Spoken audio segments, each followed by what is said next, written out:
스토리텔링 성경 창세기 7장 물의 심판.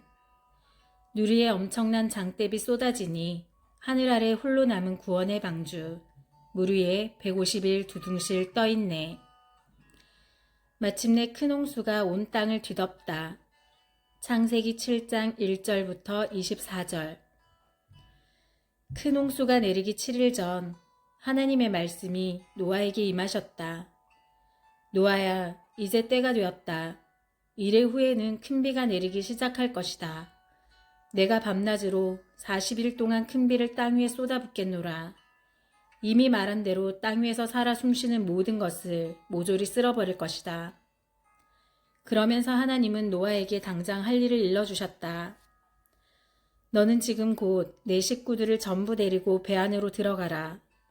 또한 모든 정결한 짐승은 암수 7쌍씩, 모든 부정한 짐승은 암수 1쌍씩, 모든 날짐승은 암수 7쌍씩 배에 태워라.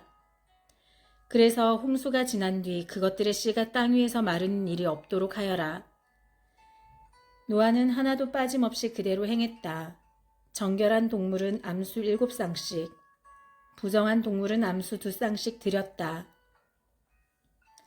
당시에는 짐승의 정결함과 부정함에 대한 하나님의 규례가 주어지지 않은 시점이므로 아마도 이때 동물의 정결함과 부정함의 기준은 그 동물이 제사제물로 사용될 수 있느냐 없느냐에 따라 구분했던 것으로 보인다.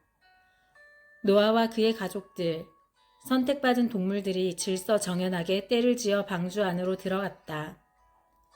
참으로 거대한 행렬이었다. 노아는 방주로 들어가는 동물들을 살펴보고 또 살펴보았다. 하나라도 빠지면 안 되었기 때문이다. 마침내 방주의 문이 닫혔다.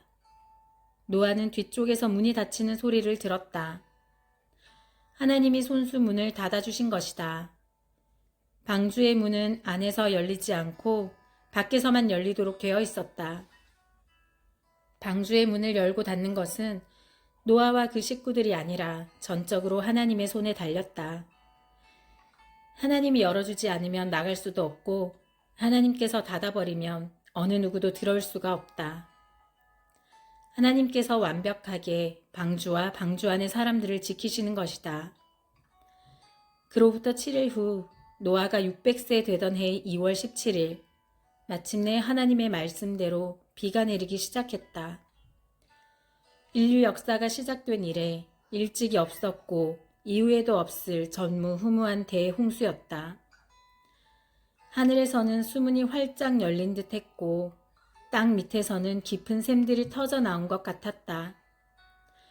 그렇게 40일 동안 밤낮을 가리지 않고 무시무시한 빗줄기가 끊임없이 땅 위로 쏟아졌다.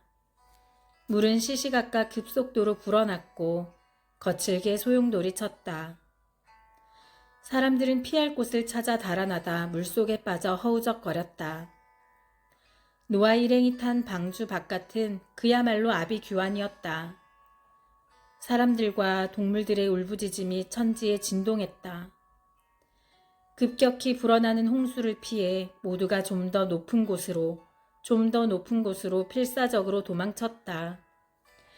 문 좀 열어, 제발 문 좀 열어봐. 사람들은 죽을 힘을 다해 달려와 방주문을 다급하게 쾅쾅 두드리며 울부짖었다.